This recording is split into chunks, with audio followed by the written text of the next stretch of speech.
Hello, and welcome to this episode of Nonstop Nonprofit. It's a safe bet that when nonprofiteers talk about their work, the word passion will come up pretty quickly. But does passion alone drive impact? Julie Ordoñez says character matters more than passion when it comes to fundraising. From directing philanthropy and being a major gift officer at organizations like New Story, Lyft, and United Way of Greater Los Angeles, to coaching leaders in raising game-changing gifts, Julie has a unique perspective for growing any organization's impact, and that perspective hinges on courage. Julie even leads an intimate program called Courage Lab, designed to help fundraisers make bold asks of individuals. So get ready, because listeners, today you're going to get the best of the best advice on how to infuse your asks with character and courage for results that go far beyond the ordinary.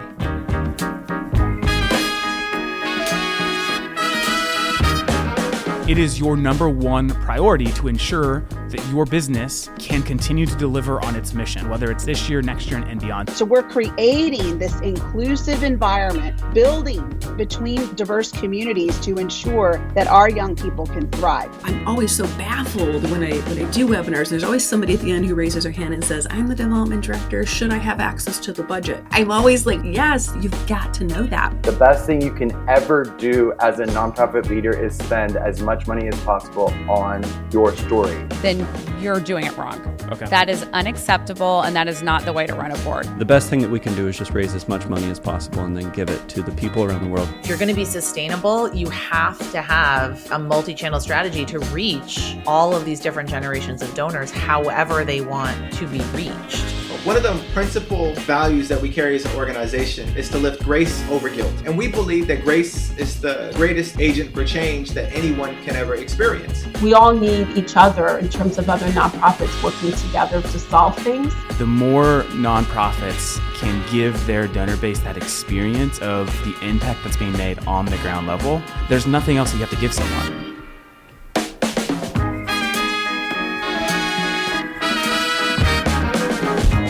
This is Nonstop Nonprofit. Hello, Nonstop Nonprofit Podcast. This is your host, David Schwab, and I am joined today by my friend, Julie Ordoñez. What I'm really excited today to have Julie on is to share her unique perspective on fundraising and leadership in the nonprofit space. So, Julie, thank you for joining us today. Thank you so much for having me, David. I'm happy to be here. Awesome. Well, Julie, I like to start all of our podcasts with just a little bit of an introduction and background, just so our listeners can get to know you. So can you go ahead and just give us a little bit of a background? What brought you to the nonprofit sector? And obviously, you've been in the nonprofit sector for a while now. What's kept you around for as long as it has? I needed a job. And so I started working at a nonprofit because I needed a job, David. And a friend who knew me was like, you know what? I think you would be good at fundraising. And a friend of mine runs a community center in South Los Angeles. I think you should go for this job. And I was like, huh? Fundraising is a job? I had just graduated and got my bachelor's from Texas Christian University, TCU, Go Frogs, and in communication and Spanish and Latin American studies. And growing up, my dream was to be a news anchor. Actually, I loved Oprah and Barbara Walters, and I thought maybe I'm going to be in journalism. But I really became super passionate about helping others in a more tangible way. And I thought nonprofit was the way to go. Mm-hmm. That seemed obvious to me. So yeah, that was my first role in fundraising 14 years ago. And I learned so much. I had zero experience with fundraising, and they knew that. And my boss said, you know, Julie, we want to hire you, even though we've had other applicants who have more experience, because we think that you'll help us build the culture that we're trying to build, and we'll train you in fundraising. Mm-hmm. And they actually did that, which now in hindsight, I realize is so rare, sadly, but they invested in me as a professional. And I didn't know that I was supposed to be transactional and just call people and like, hey, will you give us money? And hey, will you, I just started building relationships with people. I love people. I was fascinated by them. I wanted to hear their stories. Why did they decide to give $25,000? That seemed wild to me. Yeah. That people would just do that. Yeah. When that's your like annual paycheck.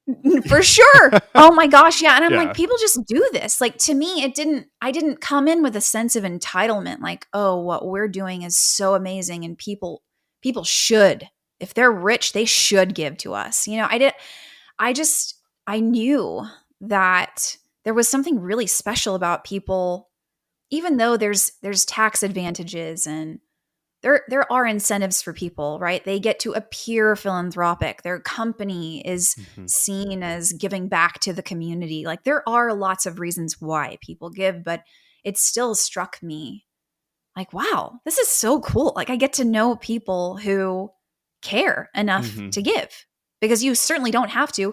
And there's plenty of people who give nothing.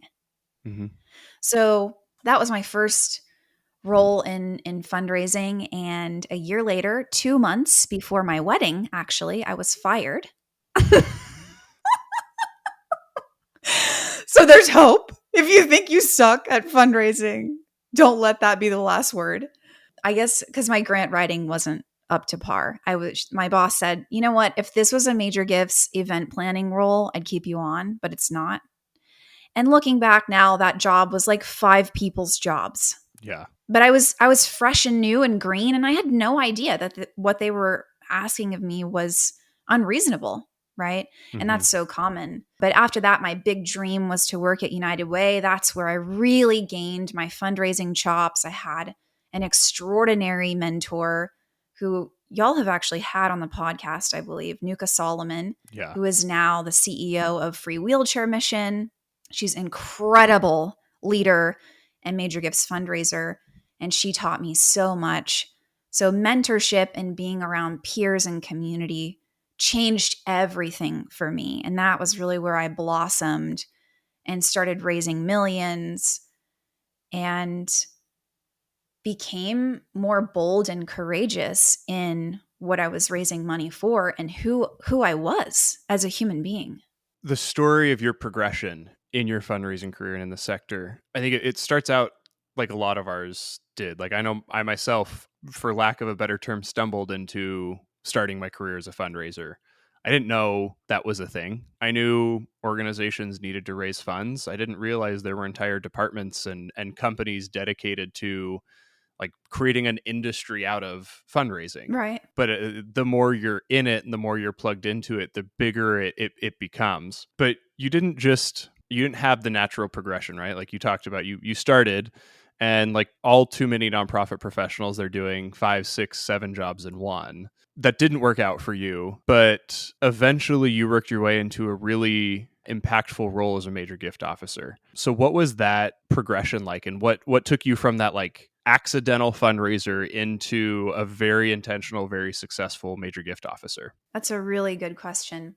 I think that it goes back to, I didn't even know that, quote, major gifts was a type of fundraising. I knew that I wanted to work at United Way because United Way of Greater Los Angeles, even to this day, but back then, was funding all of these local organizations. And I saw that as like the pinnacle. Like, oh, that's my dream.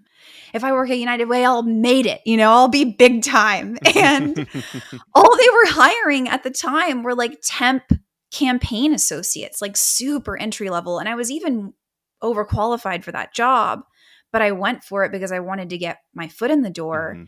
And I remember interviewing, and in my interview, I was like, listen, I want a permanent job here. What's it going to take? And they were like, well, this is a pipeline for us. So if you do well in this temporary position, it is, common that we'll hire someone on full time. And I didn't even make it through that temporary assignment because the VP of development at the time had heard about me and that I was doing well. I was raising money from federal employees during government shutdowns and furloughs.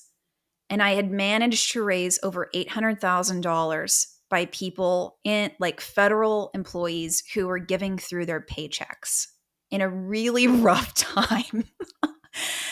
And, you know, I'm like talking to groups of hundreds of people and they're pretty checked out and morale is really low. And most of them were coming just for the coffee and donuts. Like they didn't really care. But I found a way to connect with people. And the VP of development had heard about me and was like, hey, you know, my boss said, oh, the VP wants to meet with you. And I was like, what did I do? Like, you know, and I sit down and he's like, listen, I think that you have a future in major gifts. And I think that there's an opening on the team. I want you to be a part of this team that I'm building. And I was like, what? Oh, okay.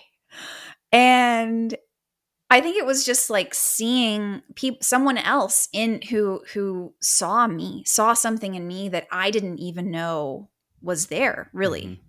And saying yes, even though I didn't feel ready, I didn't know what I was getting myself into, but when opportunities came, just jumping on it. And I would say becoming formidable, because I became a top 1% performer with 90 full-time employees, was about mentorship and about peers, actually. It was about having an amazing mentor who happened to be my manager.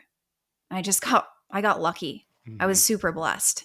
And she would like close 7-figure gifts over the phone from people she had never met and call me at my cubicle, right? These were the days where everybody's in a cubicle. And like, get in here, Julie. And I'm like, okay. And I just knew to bring my notepad and my pen and just go in and listen. And she would put it on speaker and like, oh, hey, you know, Julie's here in the room with me. I'm just going to let her listen in. And the donor would be like, okay. Yeah. And they're like, yeah, so, you know, and she would close the skip and then they would say, oh yeah, and there's more coming. And then she'd hang up the phone, $1 million. And I'm like, what? What just happened? And she's like, okay, so let me walk you through how this happened. We would debrief. Mm-hmm. And to have that type of mentorship and that access and someone who believed in me, people would reach out to her and give her speaking gigs and opportunities to come and speak at Northern Trust in front of all of their executives. And she'd say, no, I want Julie to go. I mean, I had somebody in my corner who actually saw me and would give me opportunities that people were giving to her. Who doesn't want to go so far above and beyond somebody like that when you work for someone like that who doesn't feel threatened by you? And I think that was a lot of my experience was people were like, okay, yeah, we get it. You're really ambitious and you want to raise millions of dollars. Could you just pipe down? Yeah. Like I'd always be like, why are there 5 people in here talking about a $50,000 gift? Like this is a waste of resources. Like, couldn't one person just go figure this out? And then if you need help, ask for help. Right. Like, I was like, and I had someone and I had peers, like the other major gifts officers on the team. We had a small team, but we were at the time the only ones who were in the green in the entire fundraising department of, 26 full-time employees in the development department. Major gifts was in the green. And that was because we were a really good team. Like it was a team effort. And I really rose up and saw a lot of what I was capable of because I was surrounded by people who were constantly challenging the status quo and encouraging each other and wanting to be the best. We were competitive. And I just thrived in that really high challenge environment. It's so interesting listening to you talk about this because I know like now you're a coach and you coach major gift officers and you coach leaders. But what I'm hearing as this context comes through is you learned the craft by watching it demonstrated to you. And so many people don't have that opportunity. It makes so much sense to see you work yourself into that role as a coach and, for lack of a better term, return the favor of being able to demonstrate what courageous fundraising looks like. And Julie, as we were having a conversation, one of our conversations before this, you said something that reminded me of a mutual friend of ours, Andrew Olson. Andrew's on the podcast about a year ago. And he said something at the time that kind of just left me speechless, and I had to like quickly gather myself because I'm hosting a podcast and I gotta keep the conversation. But like he said, targeted to executive leaders at organizations, if you're more comfortable in maintaining the status quo and your comfort than you are about accelerating the impact of your organization, you're probably in the wrong seat. Mm-hmm. And in one of our conversations recently, you said something that reminded me of that. You said, quite bluntly, people are afraid to do their jobs. They lack the courage to make the impact that their organizations need. And that's where I want to go for the next portion of our conversation is what brought you to that conclusion that it's maybe not an education or talent or even an equipping issue. It's a character issue that is hurting our sector from making the impact that it should. Yes. So the good news is that many of us are cowards because we have control over that.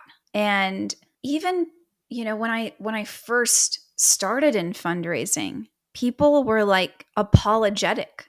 And that was kind of the vibe. That was the sense that I got was like, I got to raise, $1.2 million, but I got to do it on eggshells. Ooh, like for some reason. And I was like, why?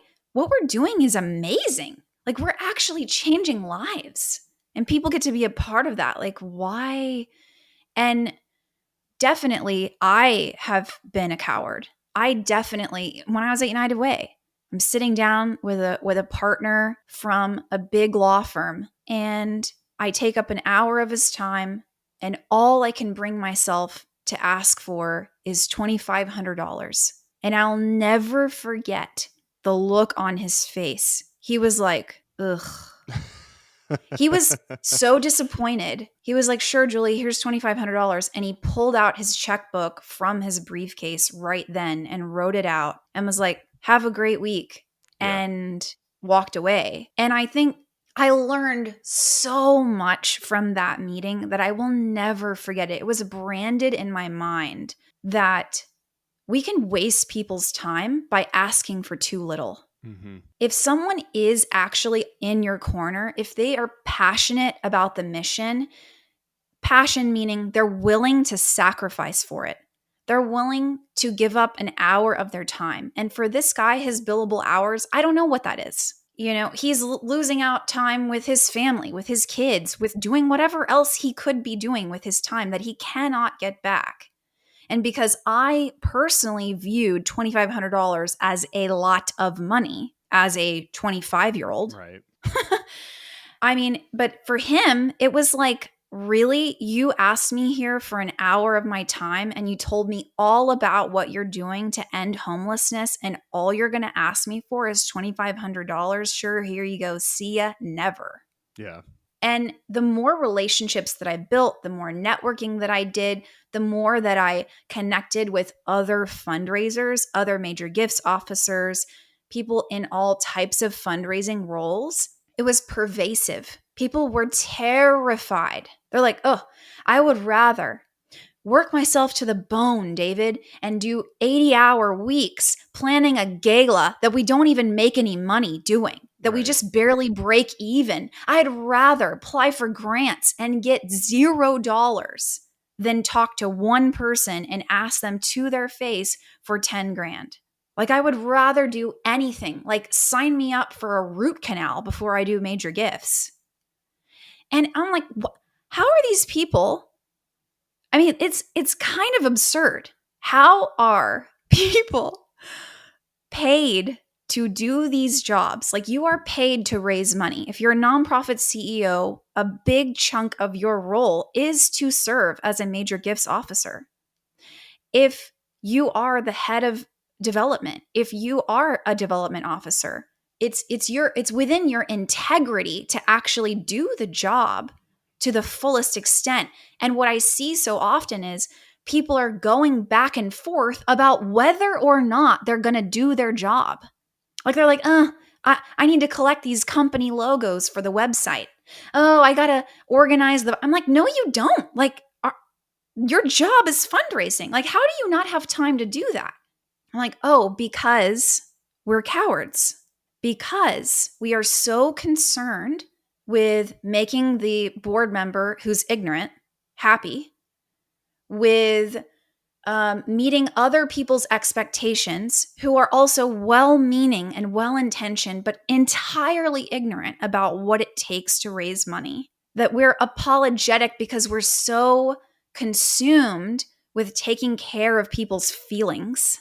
And this is a particular burden on women and women of color, that they have even more obstacles and barriers to overcome with this, that society expects them to perform at a higher level with even less support and more barriers. And it's an inside job. So here we are, and we go to all these trainings, and we're so concerned with strategy and all of these things, but we don't have the guts to implement what we learn. And this is pervasive. Mm-hmm. People think that their problems are special, but I'm like, your problems are you don't have the guts to implement what you already know to do. Like, you know what to do. You just don't do it. That's the problem. Mm-hmm. Mm-hmm. And it has to do with what do we really value? What do we believe about who we are? What do we believe about donors? Do we believe that they're stingy and greedy? Like, all of these things have to do with whether we feel encouraged to take bold action or not. And so that's why I created my program, Courage Lab, because I was like, no, there's nowhere you could go in the market that's going to help you learn major gifts strategy, that's going to train you how to ask, how to close. What do you do with 45 minutes with a donor? Mm-hmm. What do you say? And is going to address the fact that you are full of fear to even get a meeting. There was nowhere in the market that you could go, David, to address that reality. And I'm like, well, I'm just going to become a student of courage, and I'm going to teach this because this is the biggest barrier to us changing the world. Courage is the catalyst. It is the thing that is encouraging because we have control over who we become and who we are if we stay in cowardice or if we decide to become courageous people. And that's good news. I can't tell you how excited it makes me feel just listening to you talk about this. And I spend so much time with the sales team at Fundraise because like my job is to help our company grow, right? And a lot of that is partnering with our sales team. And so much of what I gather from the conversations that our sales team have, there's a like the connective tissue between major gift officer and sales roles are so similar. And those connections have been made ad nauseum. But one of the conversations that I think makes the most sense in this picture that I have often with the sales team is you're not offering someone a tchotchke, right? Like at Fundraise, we are not offering something someone doesn't need. Like we are giving you a tool to help you better engage with your donors so you can raise more funds faster and make a bigger impact. Who doesn't want that, right? Yeah. Like go in boldly to these conversations because you're offering something that someone doesn't know that they need, but once they understand they need it, they're really going to want it. How much more so as a major gift officer, like you're not selling something someone doesn't need. You're offering someone a chance to make a difference in the world that they care about. Yep. And are you limiting their impact by your fear of asking them to make the impact they're capable of? Right. And now, enjoy this break from your friends at Fundraise, the nonprofit industry's most innovative fundraising platform. Fundraise provides exceptional, innovative, and friendly fundraising technology focused on nonprofit growth. Made for fundraisers by fundraisers, our state-of-the-art platform integrates every core aspect of front and back-end fundraising management into a convergent platform perfect for nonprofiteers like you. Every day, we celebrate nonprofits like UNHCR and National Wildlife Federation as they trust Fundraise to power fundraising campaigns around the world. Warning, we go through a lot of confetti.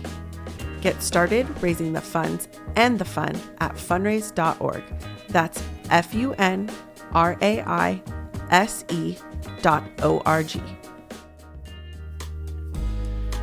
that you've heard how Fundraise can level up your fundraising game, let's get back to the conversation. As our listeners are listening to this, most are doing final prep on their year-end fundraising strategy, fundraising planning. Julie, how can we help our listeners who are going, I have a delta between where I am and where I need to be, and it is a lot bigger than I think I can handle?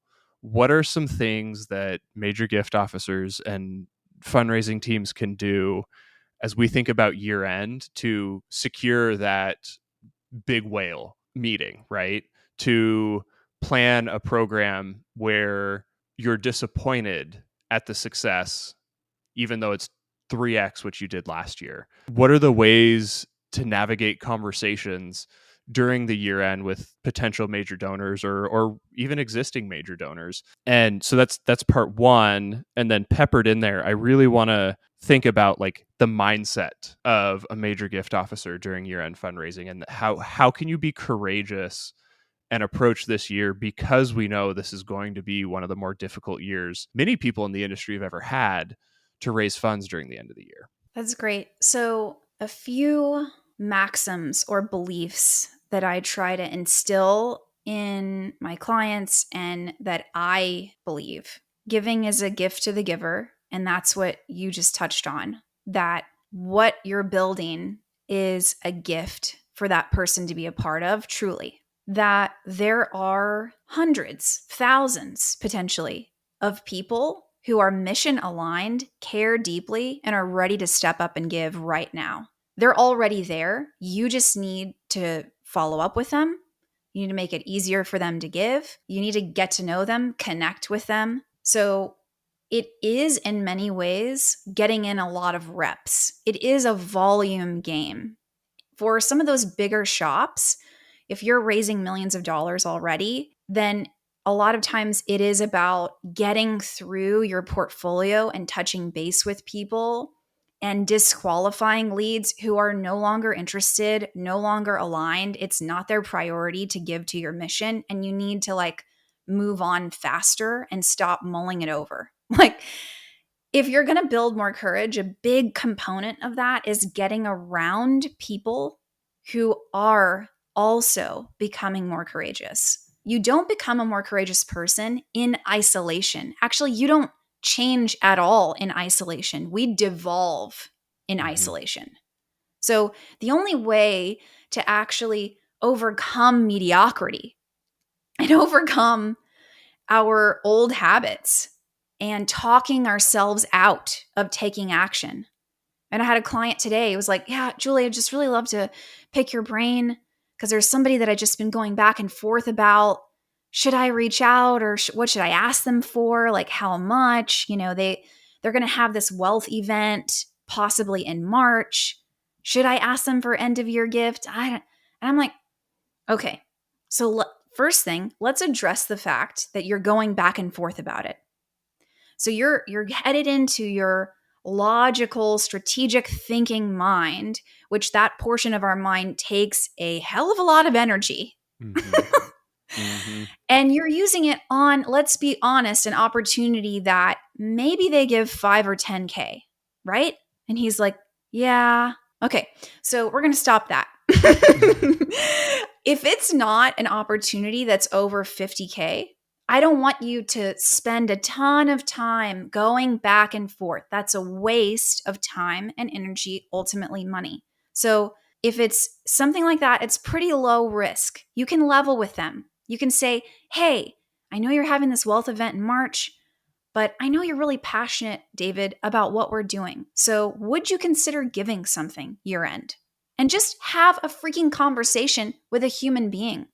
We're so focused on money, actually, that it suffocates our revenue. It suffocates our success. And what I tell my clients is we're not coming for their money. We're coming for their whole life. And that includes their money. I don't want people to limit themselves to just focusing on money with people, because it feels gross, first of all, because it is. And because this isn't actually about money. This is about changing the world. This is about a specific impact.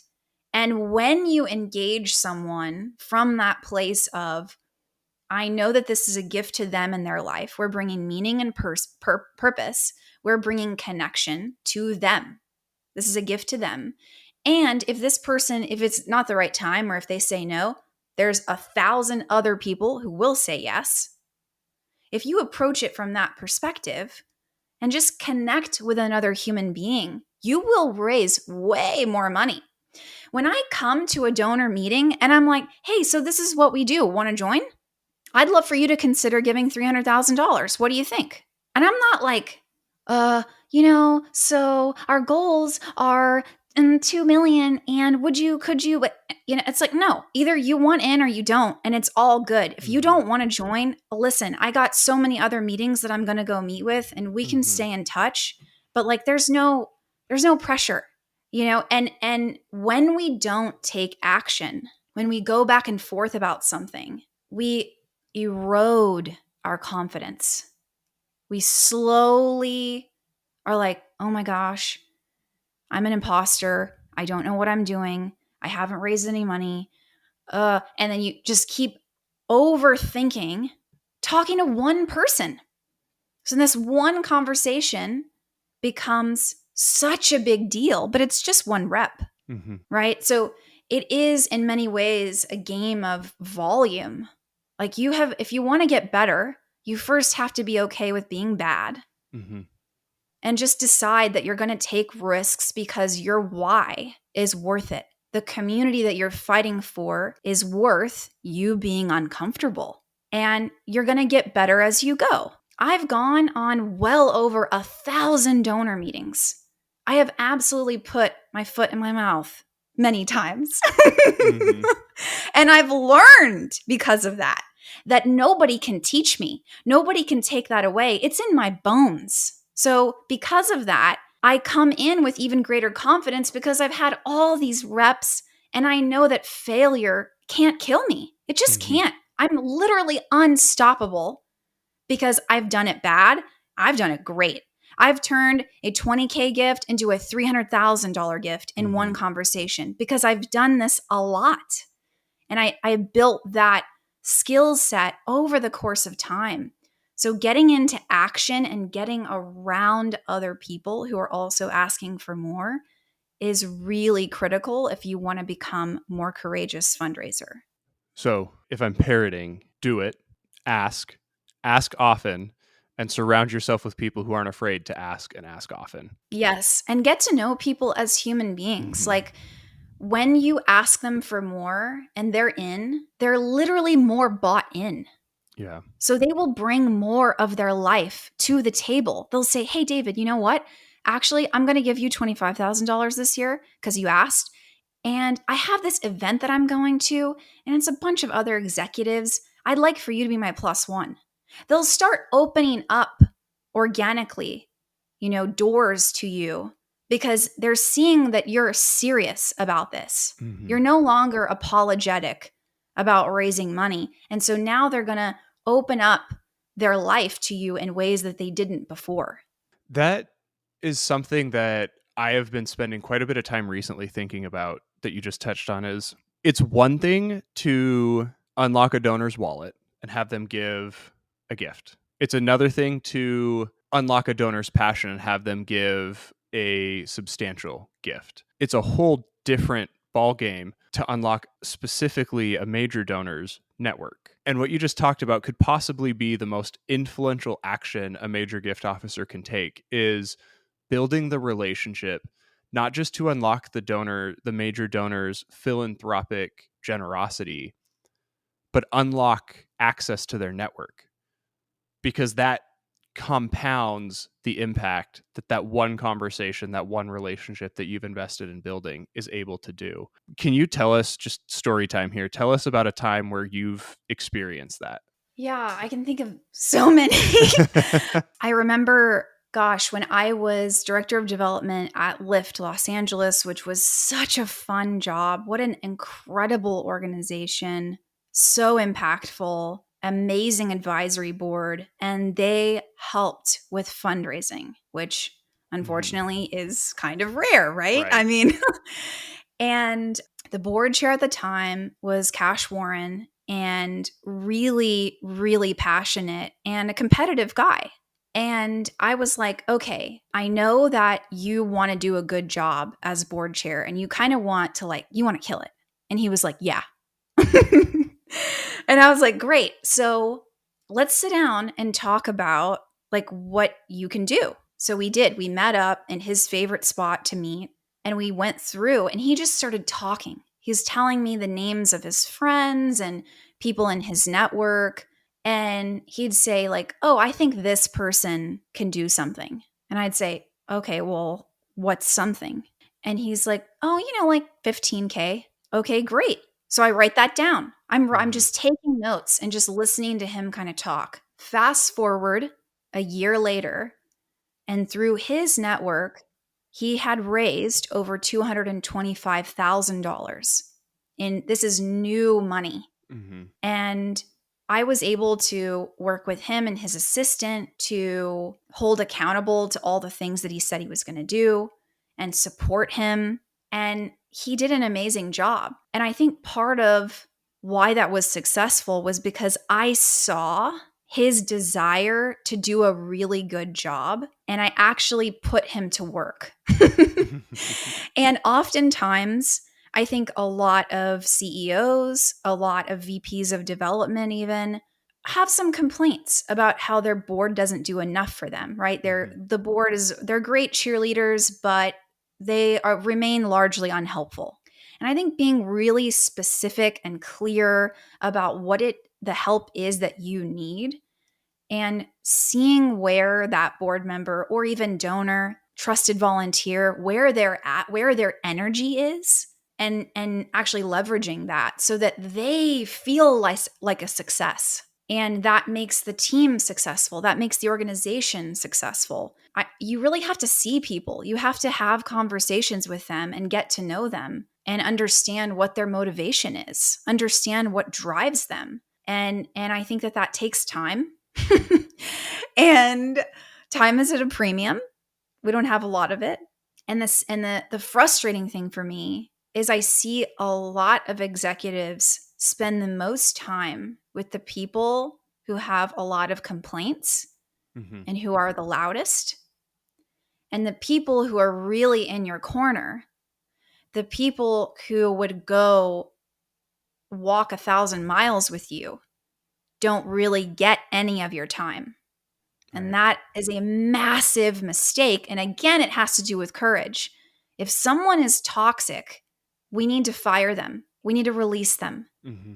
And probably if you already know who that is, you need to do it yesterday. And then you will have the space, the bandwidth, the energy to be able to invest in people who would multiply 10 times what you pour into them, because they're in your corner. They're catalytic. They're people who have energy and motivation and enthusiasm for what you're doing. And you need to put those people to work. That's awesome.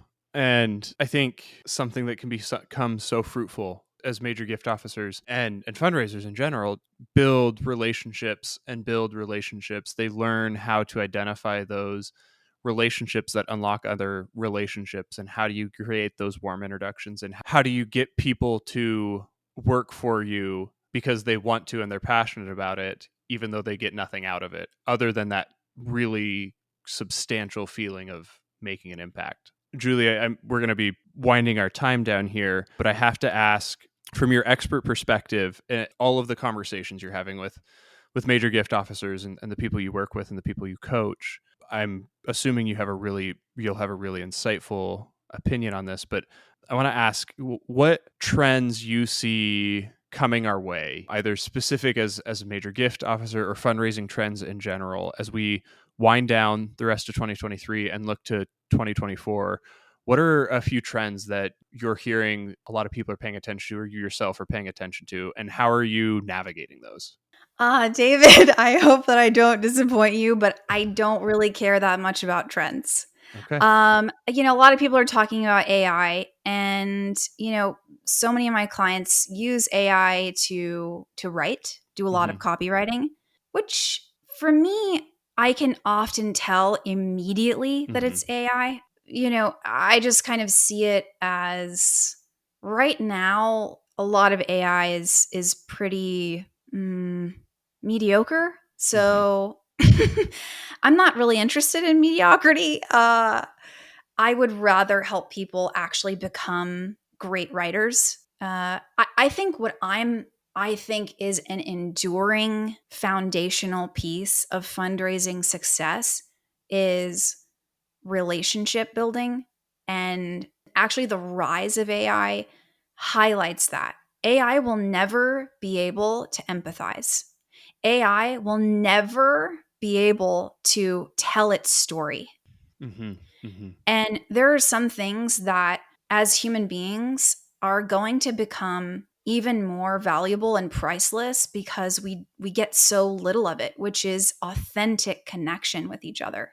And I think that that's really what this is all about. I would love for nonprofit leaders to build an army of people who are mission aligned and who are ready to join the fight and roll up their sleeves and give a massive amount of money and give from their lives, from their network, opening up doors and opportunities, making it happen. Because what we're setting out to achieve, it's going to take a lot of capital, but it's going to take even more than that. And I think that people who authentically care about others, it's just becoming even more rare. And I think that that's a big way in which you can stand out is if you really care about people and you treat them as a whole human being beyond their wallet and their assets. That's going to make people stand out moving forward because we're seeing a decline in a lot of giving. We're seeing a decline in people stepping up and giving. And I think that at the core, people are truly generous. I just think that we make it so hard for them to give and to stick with us. Yeah, I think I heard a couple things. One of the things I heard specifically, and I completely agree with, artificial intelligence, widely acknowledged as the great equalizer. And a lot of people think that's a great thing because it brings people who have lesser talents, lesser skills in a certain area up to a higher caliber. But what we often overlook is the fact that it brings high achievers and people who excel at a practice down. So what the trend that you are picking up on is as we progressively become more vanilla, be chocolate or strawberry or something that stands out. And no, then I want ice cream. it's almost time. I'm going to dinner right after this, and they just opened a new restaurant in town, and they're known for like the big pizza-sized cookies with ice cream on it. Oh yeah, and nice. So I may have an ulterior motive bringing that up. Got it. Refocusing at a time when people are devaluing relationships and anonymity is becoming the expectation. When you can foster relationships and that feeling of being known, you will find great areas of success. You talked about one other trend that's facing us. It's I often refer to it as the headwinds going into this season of, and everyone, I promise we're not going to unpack again the giving report of 2020 to 2023 where revenue's down and giving is down, all this humdrum.